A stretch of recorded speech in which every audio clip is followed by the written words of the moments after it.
اعوذ باللہ السمیع العلیم من الشیطان الرجیم من حمزہ ونفخہ ونفثہ بسم اللہ الرحمن الرحیم ربی یسر ولا تعسر وتمم بالخیر ربی زدنی علما شہد اللہ انہ لا الہ الا ہوا والملائکۃ واولو العلم، یہ واو نہیں پڑھا جائے گا، واولو العلم قائما بالقسط لا الہ الا هو العزیز الحکیم۔ آیت نمبر 18 ہے سورہ آل عمران کی۔ ترجمہ ہمارے سامنے ہے غلام رسول سعیدی بریلوی کا۔ اللہ نے گواہی دی، شہد اللہ نے گواہی دی کہ اس کے سوا کوئی عبادت کا مستحق نہیں، لا الہ الا ہو، کوئی الہ نہیں، لا الہ نہیں ہے کوئی الہ، اللہ سوائے اس کے، یعنی صرف اللہ کے علاوہ کوئی بھی الہ نہیں ہے، کوئی بھی اس کا دعویٰ نہ کرے، ٹھیک ہے۔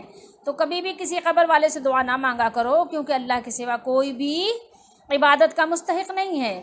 جب نہیں ہے تو دعا بھی عبادت ہے، کسی اور سے نہ مانگا کرو، عبادت کا مستحق نہیں۔ اور فرشتوں نے والملائکۃ، ملائکہ نے بھی گواہی دی ہے، شہد اللہ، ٹھیک ہے، اور فرشتوں نے اور علماء نے، ٹھیک ہے، علماء نے وَأُولُو الْعِلْمِ قَائِمًا بِالْقِسْطِ، علماء نے بھی شہادت دی ہے، دراں حال یہ کہ وہ عدل کے ساتھ نظام قائم کرنے والا ہے۔ کون؟ اللہ، اس لیے بریکٹ میں ہے لا الہ الا ہو، پھر وہی بات ریپیٹ ہوئی ہے، ٹھیک ہے، لا الہ الا هو العزیز الحکیم۔ یہاں پر فرمایا اس کے سوا کوئی عبادت کا مستحق نہیں، وہ بہت غلبے والا، حکمت والا ہے، سب پر بلند ہے، سب پر اس کا غلبہ ہے، اور وہ حکیم ہے، اس کا ہر کام حکمت سے بھرپور ہے۔ قائما بالقسط، قسط کی بات کریں گے، یہ با یہاں پر بمعنی کیا ہے؟ معا ہے، اس لیے ترجمہ ساتھ ہوا ہے، عدل کے ساتھ، قسط عدل اور با ساتھ، یعنی عدل کے ساتھ۔ شہد اللہ انہ لا الہ الا ہو، شہادت توحید، یہ اللہ تعالیٰ نے شہادت دی ہے، اللہ تعالیٰ نے گواہی دی ہے، اور اللہ ہی کافی ہے گواہ، اور وہ شہادت دینے والوں میں سب سے سچا ہے، سب سے بڑھ کر اللہ تعالیٰ عادل ہے۔ کون ہو سکتا ہے اللہ تعالیٰ کے برابری پہ؟ کون آ سکتا ہے؟ اور سب سے زیادہ سچی بات فرمانے والا اللہ ہے۔ اللہ نے فرمایا خود اپنے لیے، وَمَنْ أَصْدَقُ مِنَ اللَّهِ قِيلًا أَنَّهُ لَا إِلَهَ إِلَّا هُوَ أَنَّهُ لَا إِلَهَ إِلَّا هُوَ، فرمایا اللہ تو اس بات کی گواہی دیتا ہے کہ اس کے سوا کوئی الہ نہیں ہے، کوئی معبود نہیں ہے، کوئی عبادت کے لائق نہیں، وہ تمام مخلوقات کے لیے الوہیت میں منفرد ہے، تمام کے تمام، سارے کے سارے اس کے بندے، اس کی مخلوق اور اس کے محتاج ہیں، جبکہ وہ سب سے بے نیاز ہے، وہ غنی حمید ہے، غنی کریم ہے۔ اللہ تعالیٰ نے ارشاد فرمایا، لیکن اللہ یشہد بما انزل الیک، سورہ نساء میں اللہ نے کیا فرمایا؟ اللہ نے فرمایا اللہ تو اس بات کی گواہی دیتا ہے کہ اس کے سوا کوئی معبود نہیں، اور فرشتے اور علم والے لوگ بھی، تو اللہ تعالیٰ تو اس بات کی گواہی دیتا ہے۔ اور جو سورہ نساء میں فرمایا لیکن اللہ یشہد بما انزل الیک، فرمایا اللہ نے، لیکن اللہ نے جو کتاب آپ پر نازل کی ہے اس کی نسبت اللہ گواہی دیتا ہے۔ پھر اللہ تعالیٰ نے فرشتوں اور اصحاب علم کی گواہی کو بھی اپنی گواہی کے ساتھ ہی ملایا۔ کتنی بڑی یہ سعادت ہے علم والوں کے لیے اور ان مومنوں کے لیے جو یہ گواہی دیتے ہیں کہ اللہ کے سوا کوئی الہ نہیں ہے۔ ان کی گواہی کو اللہ تعالیٰ نے اپنی گواہی کے ساتھ ملایا، فرشتوں کے ساتھ ملایا، علم والوں کے ساتھ۔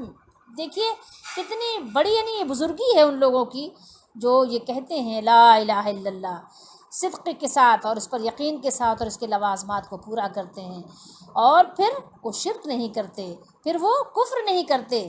ان کے حصے میں کتنی بڑی سعادت آئی ہے، اللہ ہم سب کو بھی ان لوگوں میں قبول کرے اور شمار فرمائے، آمین۔ قائما بالقسط، وہ اللہ انصاف کے ساتھ قائم ہے، یعنی وہ تمام احوال میں اسی طرح ہے، لا الہ الا ہو، اس کے سوا کوئی لائق عبادت نہیں۔ یہ دوبارہ یہاں لا الہ الا جو ہو ذکر ہوا ہے، یہ پچھلی کی تاکید ہے، یہاں تاکید ہے اس کی، العزیز الحکیم، وہ نہایت غالب خوب حکمت والا ہے، یعنی وہ اس قدر غالب ہے کہ عظمت اور کبریائی میں اس کی جناب کا مقابلہ ہی نہیں کیا جا سکتا، اور وہ اپنے تمام اقوال و افعال اور شرع و قدر میں حکمت والا ہے۔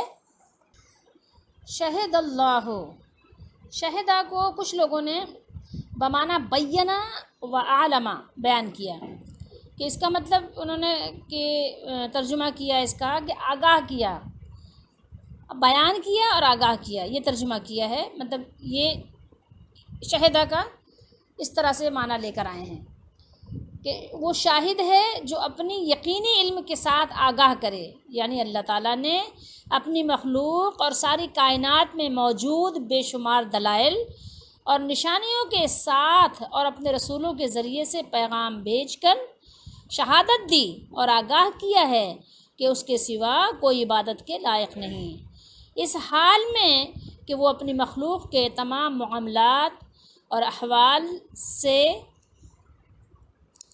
عدل پر قائم ہے، اور اس سے بڑھ کر کس کی شہادت ہو سکتی ہے، اور اس کے جو فرشتے ہیں اور اہل علم نے بھی یہ شہادت دی ہے۔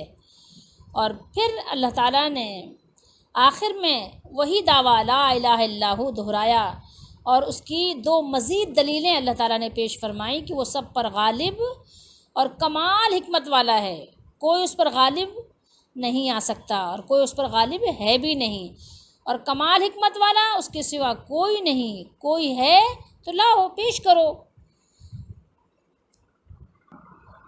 یہ پیر محمد کرم شاہ الازہری جو ہیں، ان کی ضیاء القرآن ہے۔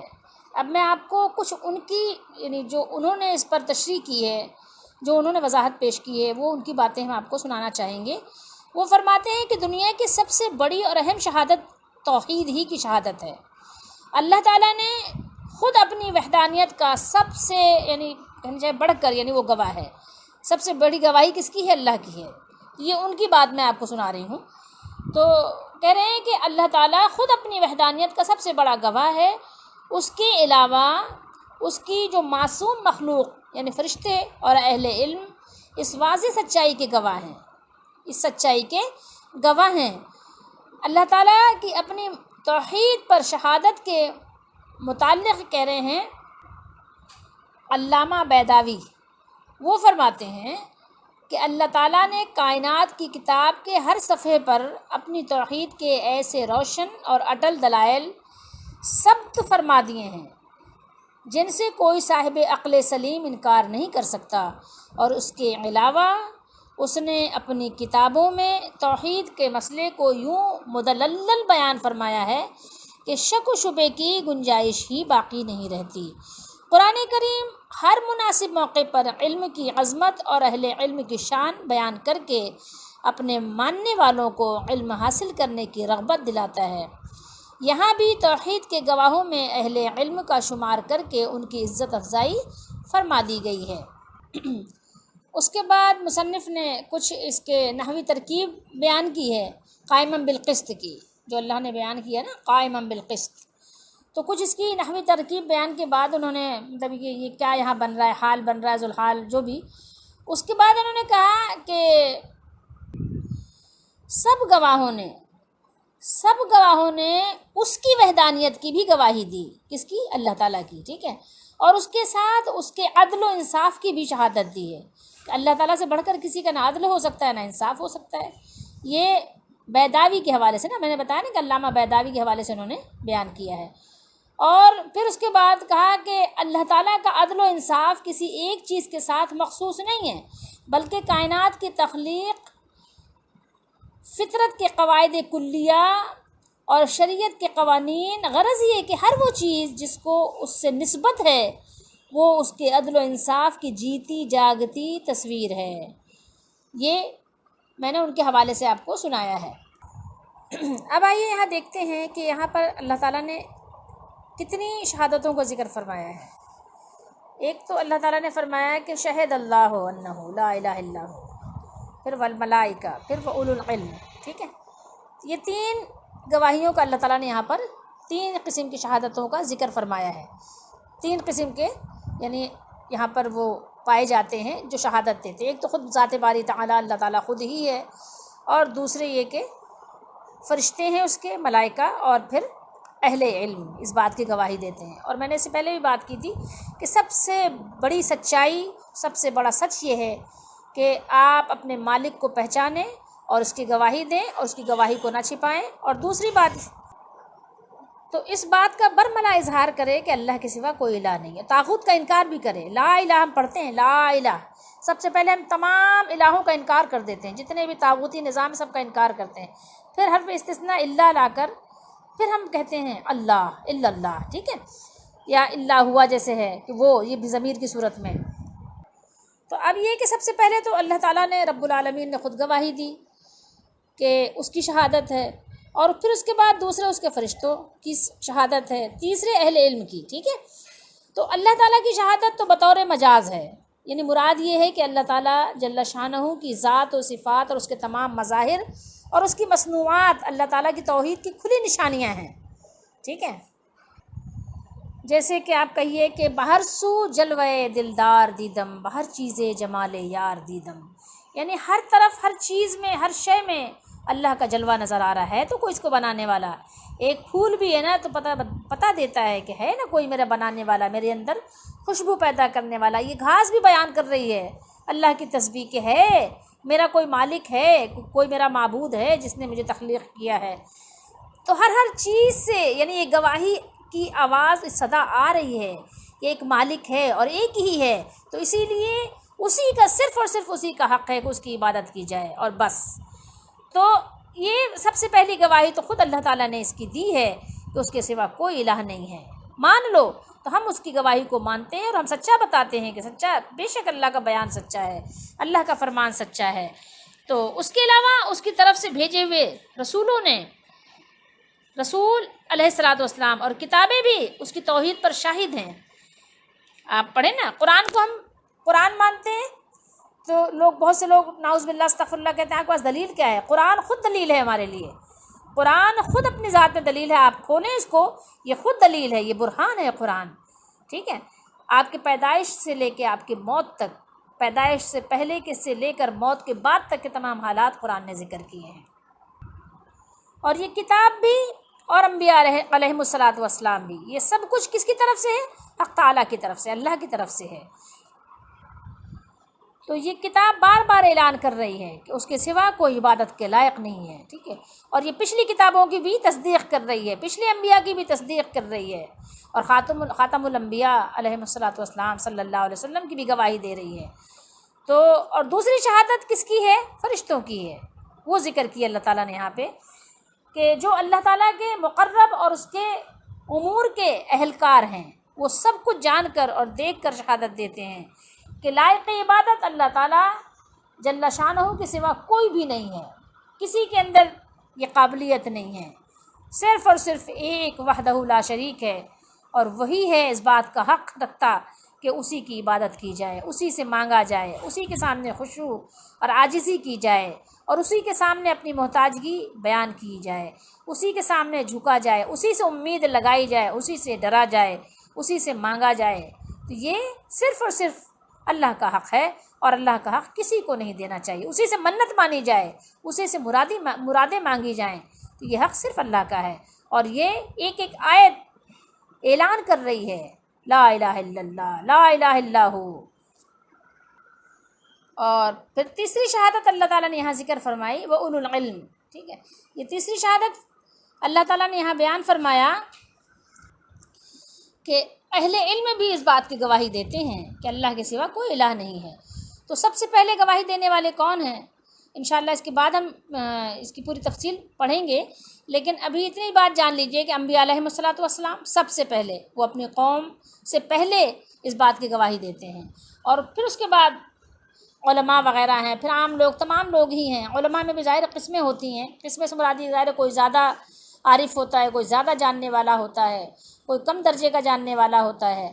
تو بس یہی بات ہے۔ اسی طریقے سے عوام الناس میں بھی ہے، کچھ لوگ بہت زیادہ یعنی سلیم الفطرت ہوتے ہیں، بہت سوجھ بوجھ رکھتے ہیں، اور کچھ لوگ ظاہر ہے کہ ایک جیسے سارے نہیں ہوتے۔ تو اسی طریقے سے ہے کہ اس میں علماء کی کیا ہے بڑی شان اور بڑی فضیلت ہے کہ اللہ تعالیٰ نے ان کی شہادت کو اپنی اور اپنے فرشتوں کی شہادت کے ساتھ اللہ تعالیٰ نے ذکر فرمایا ہے. کتنی بڑی یعنی اس میں شان ہے علم حاصل کرنے والوں کی. تو علم حاصل کرنے یہ تھوڑی کہ علم حاصل کر کے ڈگری لے کے پھر رہے ہیں، نہیں، تو پھر یہ کہ گواہی دیتے ہیں وہ کہ اللہ کے سوا کوئی عبادت کے لائق نہیں ہے، انصاف سے قائم ہو کر. اور ان کا قیام بھی انصاف پر مبنی ہے، ایسے ہی نہیں ہے کہ ایویں کوئی بات ہوا میں کہہ دی، نہیں، بلکہ پوری تحقیق کے ساتھ پورے یقین کے ساتھ یہ بات بیان کی کہ اللہ کے سوا کوئی الہ نہیں ہے. اب ہم کچھ احادیث مبارکہ بھی دیکھ لیتے ہیں. تو یہ حدیث شریف ہے 67-68 کے درمیان. یہ اصل میں اس کے ساتھ نمبر نہیں ہوتا، یہ اقوال ہوتے ہیں صحابہ رضی اللہ تعالیٰ عنہم کے، اور یہ اقوال امام بخاری ذکر کرتے ہیں تو یہاں نمبر نہیں ڈالتے. ٹھیک ہے، تو یہ بات ہمیں معلوم ہونا چاہیے. اس کے علاوہ یہ بخاری شریف ہے اور کتاب العلم ہے. تو یہاں کچھ چیزیں ہیں جو ہم آپ کو سنانا چاہتے ہیں. یہ دیکھیے، باب ہے اس بیان میں کہ علم کیا، علم کا درجہ، تو اس لیے بریکٹ میں لکھ دیا قول و عمل سے پہلے ہے. یعنی پہلے آپ علم حاصل کریں گے، آپ کے پاس علم ہوگا تو پھر آپ آگے کچھ اس کی مطلب یعنی صحیح طریقے سے اس کو سمجھ کر اور پھر اس کو دوسروں کو پہنچانا اور خود عمل کرنا آپ کے لیے ممکن بھی ہوگا اور آسان بھی ہوگا. لیکن جب تک کہ آپ کے پاس علم ہی نہ ہو، صحیح طریقے سے سمجھ بوجھ نہ ہو، تو پھر مسائل کھڑے ہو جاتے ہیں. تو اللہ تعالیٰ نے یہ فرمایا، دیکھیے فَعْلَمْ أَنَّهُ لَا إِلَهَ إِلَّا هُوَ.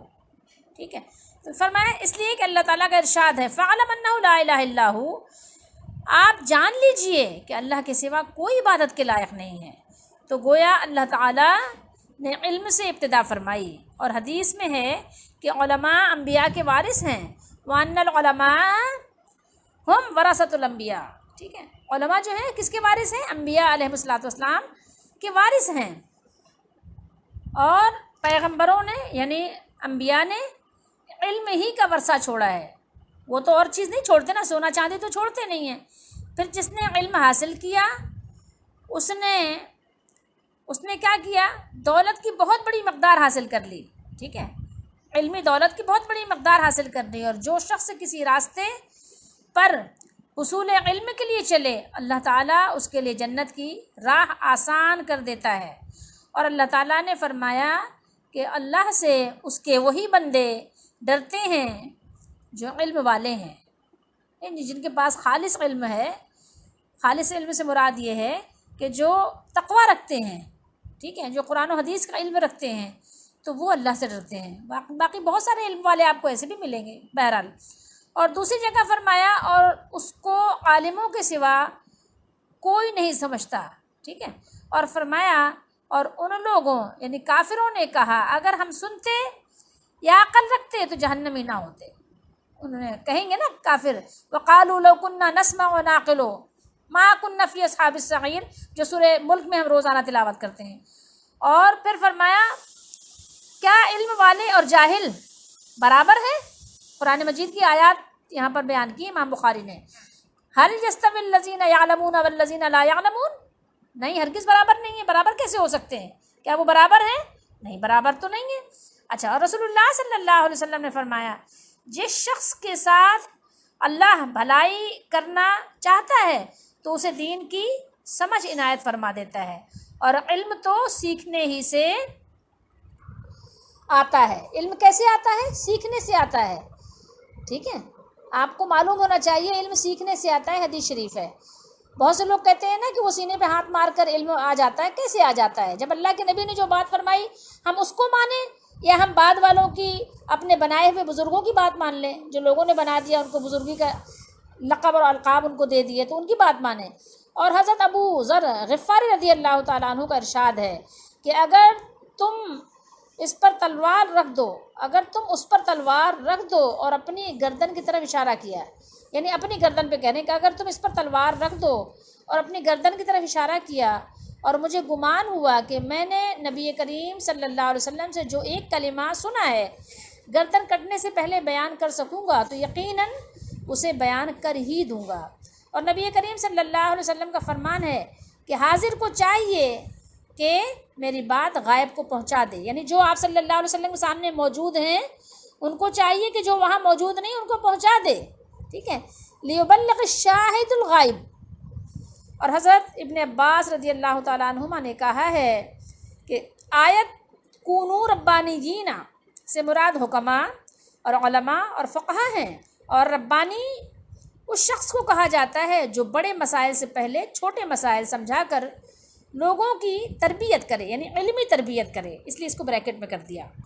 یہ بھی دیکھ لیجئے، کتاب العلم ہے یہ بھی، اور باب اس کا ہے من یرد اللہ بہ خیرا یفقہہ فی الدین، کہ اللہ تعالیٰ جس کے ساتھ بھلائی کرنا چاہتا ہے، جس کے ساتھ بھلائی کا ارادہ فرماتا ہے، اسے دین کی سمجھ عطا فرما دیتا ہے۔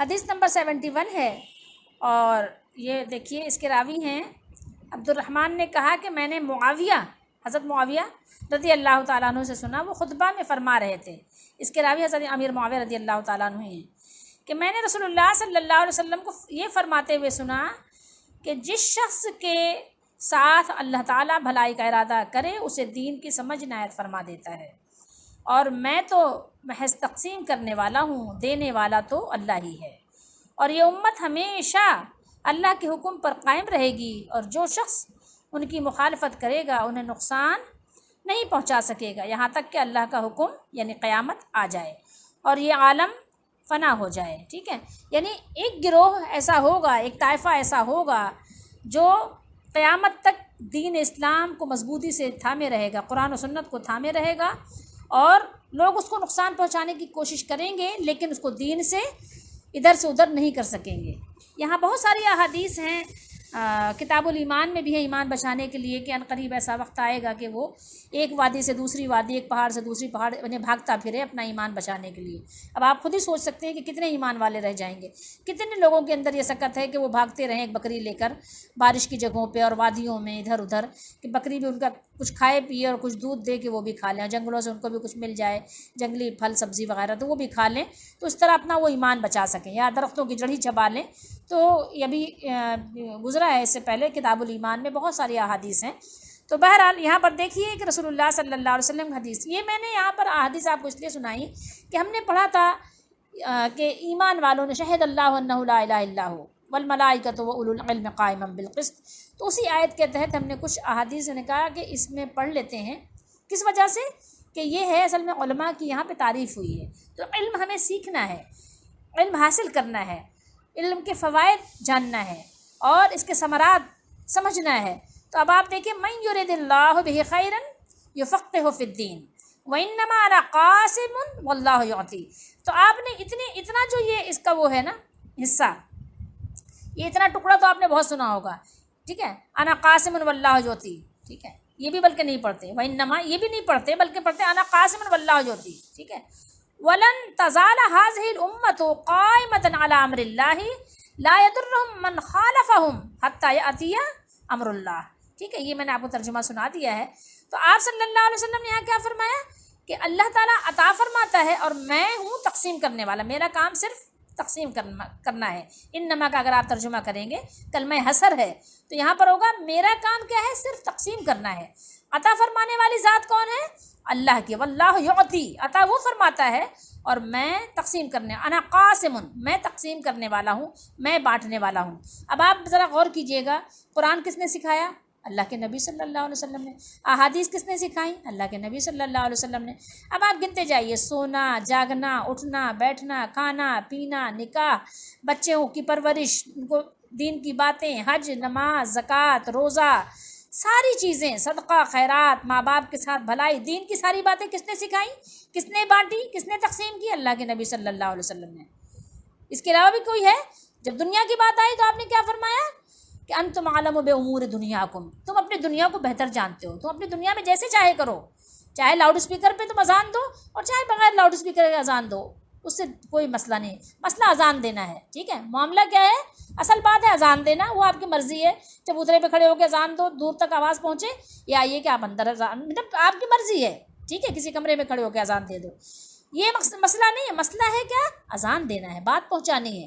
تو یہاں پر جو بات یہ ہو رہی ہے کہ اب جو اس سے لوگ یہ اپنی مرضی کے جو وہ نکالتے ہیں، معنی نکالتے ہیں کہ آپ صلی اللہ علیہ وسلم سب کچھ بانٹتے ہیں اور اس پہ طرح طرح کی تعویلات کرتے ہیں، تو وہ خود بہتر جانتے ہوں گے وہ کہاں سے کرتے ہیں۔ یہاں باقاعدہ خاص ایک اللہ کے نبی صلی اللہ علیہ وسلم نے بات بیان فرمائی ہے علم کی۔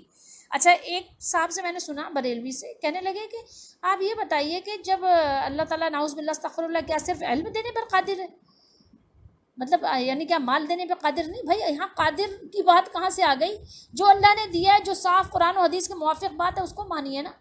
مطلب اب یہ قادر کی بات اگر آپ لے آئیں گے تو کیا نعوذ باللہ استغفر اللہ کیا اللہ تعالیٰ صرف اس پر قادر ہے، صرف اس پر؟ یہ بات اس کی کہاں آ گئی؟ خواہ مخواہ کی فضول باتیں اپنی طرف سے دین میں اڑنگا بازی، اپنے فتنے کو، اپنے فرقے کو ڈیفینڈ کرنے کے لیے فتنے پیدا کرنا، یہ کہاں کی یعنی شرافت، کہاں کی عقل مندی ہے؟ خیر بہرحال، تو یہاں پر یہ صاف بات ہے کہ اللہ کے نبی صلی اللہ علیہ وسلم نے دین تقسیم فرمایا، دین لوگوں کو سمجھایا، بتایا، دین پہنچایا، اور بس اسی کی بات ہو رہی ہے، اس کے علاوہ بات نہیں ہو رہی ہے۔ تو جو لوگوں نے اپنے طرف سے منمانی تعویلات کی ہیں وہ بہتر جانتے ہوں گے، تو ہمیں چاہیے کہ ہم علم حاصل کریں اور اللہ سے ڈریں۔ اور حضرت عمر رضی اللہ تعالیٰ عنہ، امیر المومنین عمر فاروق اعظم رضی اللہ تعالیٰ عنہ کا جو قول ہے بہترین ہے، تو آپ نے فرمایا تفقہوا قبل ان تسودوا، تفقہوا قبل ان تسودوا، یہ بہترین بات ہے ہمارے عمل کرنے کے لیے۔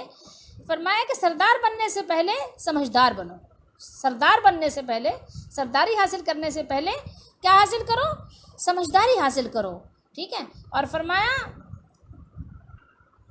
خود، یعنی یہ امام بخاری یہ خود ہیں، ان کی یہ کنیت ہے ابو عبداللہ ہی، ٹھیک ہے۔